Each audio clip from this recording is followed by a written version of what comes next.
Good morning, you lot. How you doing? It's a lovely Sunday morning. Some of you may have realised on one of the other videos I did, I was reading comments. There was a comment where somebody had stated on one of my videos that revving a cold engine is very bad for the engine, and it is. And that gave me a little bit of inspiration to make a video to explain why it's bad for an engine. So I've got some pistons, not nitro pistons, but I've got some pistons to demonstrate. I've got a half taken apart engine, and I've got some fully put together engines. So let's have a look, shall we? Alright, so here we've got two engines. I've got one that's taken apart so you can see the piston going up and down. This was one of these engines, actually, a T15 engine. This was my original one that was in the rush, and something happened to the bearing. I've got a bloody little bearing got jammed up in there, went up and piston worked rubbish. Anyway, so you can see what happens in there, the crank and everything. We'll explain it all in a minute. And I've got some pistons. They come out of mopeds, 50cc mopeds. That one did, so did that one. And this one came out of a slightly larger engine that had a bit of a failure. But I use them as ornaments, you know, on the shelves and things in the garage, and weights and things. But they're good to demonstrate what a piston looks like. If you don't know what a piston looks like, slightly different from nitro. They don't have any rings like this one. The rings are missing. But it's just a smaller version for a nitro engine, basically. So, let's have a look. What we got, if you can imagine, the way I like to describe it, if you can imagine, just to set the scene kind of thing, you're in bed, okay? You've been asleep all night. It's a cold morning, you've got no heating in your house, it's very cold, and someone comes up to you and goes, "Wakey, wakey! Come on, get up!" And you jump out of bed, and they go for a run. And you've instantly, without even thinking anything, you've just got to get up and you've got to run. Okay? You've got the risk of pulling muscles. You've got the risk of damaging muscles. You know, it's not going to be very nice for you. You know, you could do all kinds of damage to muscles and legs and ligaments, and your mind's going to be all, not that an engine's got a mind, but you know what I'm trying to say. So there's the potential for damage. The same as an engine, there's potential for damage. There's several things that can happen if you rev a cold engine. It couldn't actually happen if you start an engine up and it's got a high tick over. It could still potentially have damage. So a lot of people think that you want the engine to be revving higher to warm up quick. You do. The higher the revs, the quicker it's going to warm up. But you need to get past that initial cold before you raise the revs. So you want it to be on a nice low tick over, just to get a little bit of heat in it, a little bit of friction, a little bit of heat. And then once it's got a little bit of warmth in it, then you can raise the revs and it'll warm up quicker after that. You don't want to raise the revs straight away. So, you've got, in your engine, you've got the piston, okay? And a conrod. It's attached to the crankshaft. That obviously goes round. And the piston goes up and down inside this sleeve. Some engines don't have a sleeve, but as far as I'm aware, all nitro engines do have a sleeve. Some real size engines don't, but quite a lot don't actually.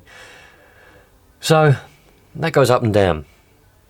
And obviously when metal, we're talking about metal, so when metal is cold, it contracts. So does, just like your muscles in your body. And you know, you're, especially if you're a man, you know what I'm talking about. When things are cold, they go slightly smaller.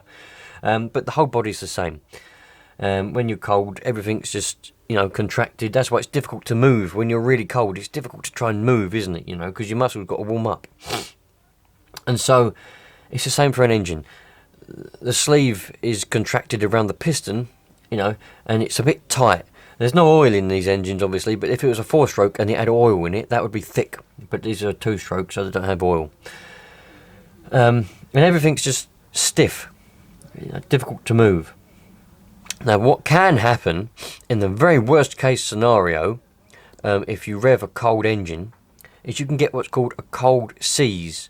Now, that is where the piston gets hot and expands faster than the sleeve around it. Obviously, you can, you know, if that happens, it's just going to jam inside there, isn't it? Ideally, when you're warming an engine up, you want to get under the same amount of heat all around the whole engine. So you've got to let it warm up slowly. So the sleeve and the block all heats up and expands a little bit at the same rate as the piston does. You know, because as I've just explained, obviously if it's uneven, the piston will expand quicker than the sleeve and the block, therefore jam. And you can recover from those, you know, as it cools down again, it'll all sort of contract, and then if you're lucky, but then you're going to have damage probably, because where the piston is jammed inside there, it's probably scored the piston, scored the sleeve, or the bore if it hasn't got a sleeve. So you can get that sort of damage. But also, you just wear out bearings a hell of a lot quicker. You wear out the piston a hell of a lot quicker, because the friction is so much more. If you know what I'm trying to say, when things are warm, they're all expanded, and you know the heat is there, so the piston slides up and down the sleeve nice and freely with the oil and everything. And also, if you start up an engine and you rev it up straight away, you've not given the oil inside the fuel, a chance to properly lubricate around the piston and around the bearings and things like that. So this is just obviously, like I've said, this is just what a piston basically looks like. It's just a smaller scale inside the Nitro engine. This was a 50, I think this was a 50cc. I can't remember. I've taken so many engines apart and rebuilt them in the past. I've kept a few. Obviously, if I kept every single piston, I'd have the whole bench would be full of them. I've got car pistons. Oh, I'll tell you what I have got. Give me a second.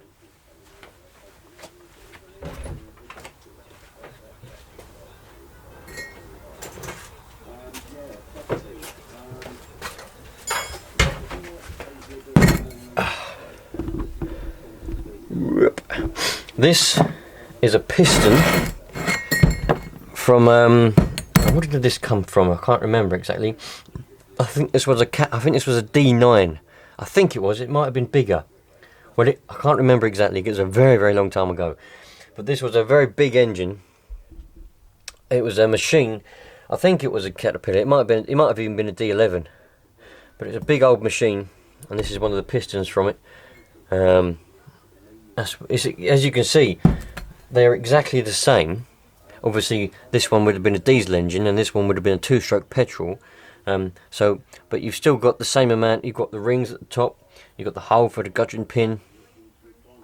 Obviously, this one's still got the pin inside it. Underneath, that's where the pin would go, where the conrod would connect. Yeah, so we've just got massive. You can see the difference in size, can't you? Obviously, this engine would have had 12 of these pistons. The one this engine came out would have had 12 of these pistons. Probably a V12, I think it would have been. Might have been a V8. I really can't remember what machine this come from. But it was. I use it as a doorstop outside now for the shed. That's why it's all covered in dirt. Anyway, that's that. So now, this is why I always say to you, it's important to warm up an engine, because of the amount of damage that you can do. I mean, you can cause damage over time. I think it's something like 70% of the damage occurs, or not damage, 70% of the wear and tear on an engine occurs on the cold starts. So if you live in a climate where you're nearly always in cold weather, the engines there are going to be somewhat more worn out than engines that live in a hot climate. For example, I don't know, where's a hot place? Australia or Florida. You know, your engines over there are going to be a lot healthier, providing they're maintained and treated well, because they're always hot. You know, they're always warm, even when they've been left overnight, and the temperature is still 30 degrees Celsius. They're not going to be subject to cold starts as such, are they? They're cold starts, but not cold starts. And this also goes for Nitro. You know, hello, got a little. Where's that come from? Don't know where that came from. A nut fell off or something. And like I say, it come off where the carb would go. It also goes for Nitro engines, because if you're in a hot climate, you know, I know you probably keep them indoors or in a garage or in a shed or something somewhere, but it's still hot, and you won't need to use engine warmers. This is why I always say to you, if you're in a cold climate or the weather's cold outside, you want to get as much heat in the engine as possible before you start it up. Really, it's just not essential. I mean, I don't always use an engine warmer. If I don't feel like it, I'll always try to start it without it. And if it starts, it starts. You know, just leave it on a low tick over to get a bit of heat in it before you rev it up. But But if, you know, it's always pay if you're being really anal, because I know some of you lot are really crazy about the hobby, aren't you? And you use you use a temperature gun, you use all sorts. If you really want to be anal about it and really sort of properly, like, you know, Mr. Goody Two Shoes, use your engine warmer or a heat gun or something to heat the engine up, heat the block up before you start it every time. Get it as hot as you can possibly get it. I think these engine warmers go to like 250 degrees. I might be wrong. Does it say on the thing there? Nope. But I know they go hot. Get it as hot as you can get it, because then that will make the block expand a bit, the piston will expand a little bit, and it's just sort of halfway there warmed up already, if that makes sense. You don't just warm it up to start it. You're warming it up, you're sort of doing half the job of warming it up. So if you've got it hot enough, potentially you can start it up and rev it and drive it straight away. You haven't got to wait for it to warm up, if that makes any sense. I hope I'm making sense to you lot, because it makes sense in my head, but my brain is wired ever so slightly different to a lot of people's, and a lot of the time things, they get misconstrued and people don't understand what I'm trying to say. That's what happens when you're a little bit demented like me.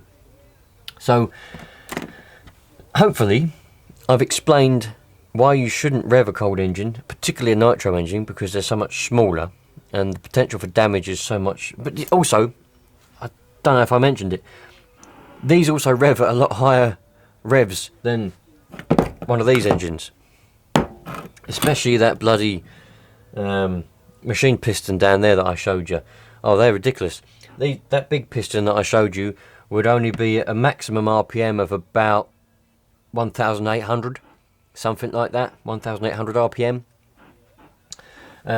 These pistons here, this would have come out of probably a 600. I'm not sure, probably a 600cc super bike, something like that. I think it probably would have done.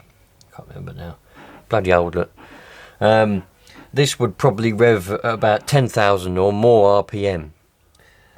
These ones, little 50cc ones, probably about, don't know, I guess probably about 6,000-7,000 RPM, probably not that much, I don't know. But these nitro engines, I can't remember the exact figures now off the top of my head. It's one of those things that you kind of forget, and then one day you'll be sitting on the settee and you'll remember and you'll be like, oh fuck, that's what it was.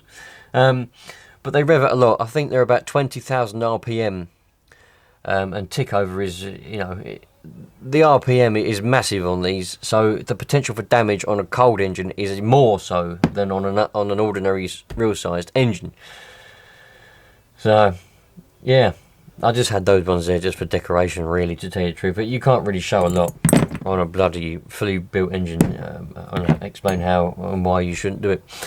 But I think I've covered everything there. If you have any questions, please let me know. And do you have any questions about cold engines, what you shouldn't do? Any questions about the engine whatsoever at all is perfectly acceptable, and I'll answer to my knowledge the best I can. But I think I've covered everything. And it is somewhat, little bit, I mean, obviously you pay for your car, you pay for your nitro car, but if you sell it second hand, you know, the person that's buying it off you is going to get one that's been abused if you rev it from cold, and if you don't treat it properly. But ultimately you paid for your nitro car, you treat it however you want to treat it. But if you want to treat it well and you want it to last, the engine at least, you need to realise that cold starts are critical, really. And you get it in full-size cars, don't you? People start them up in the morning and they just drive straight off, you know. It pays, even just a minute. Even if you just sit there for a minute, it just gets a little bit of heat in the engine. Just a little bit. It's just better for it. But if you can imagine yourself laying in a bed and someone comes out and goes, wakey, wakey, go! And you've got to get up and you just got to go for a run straight away, and it's cold, you know, really cold like it is now. -1, I think it was, when I checked before I came in here. Just imagine that. You get up from a sleep, someone's going, come on, come on, come on, come on. Like if you've been in the army, you probably know what it's like. It's not nice, is it? I know you probably get used to it, but the potential to tear muscles, pull muscles, damage muscles, ligaments, joints, it's not good. And you can even damage the skin, believe it or not. I see somebody, it was really cold, he was in Antarctica. And I said to, he was here now, and I said to him, what happened to your arm there? Because it was on his arm. He's like, oh, when I was working in the cold, and it's like -50, and I moved my arm and it ripped my skin because the skin was so cold. His skin was so cold it ripped it as he moved his arm. It's crazy. But anyway, enough about that. Yeah, any questions, anything like that, let me know. And I haven't really got the potential to be going out at the moment with the cars doing any action, so I'm just going to make videos trying to educate you lot as much as I possibly can. If you've got any information, put it in the comments as always, and people can learn from that. I can learn from it. I know nothing really. I'm just winging it. So 25 years doing this, I just wing it. So I'll catch you later on, you lot. All the best, and take care.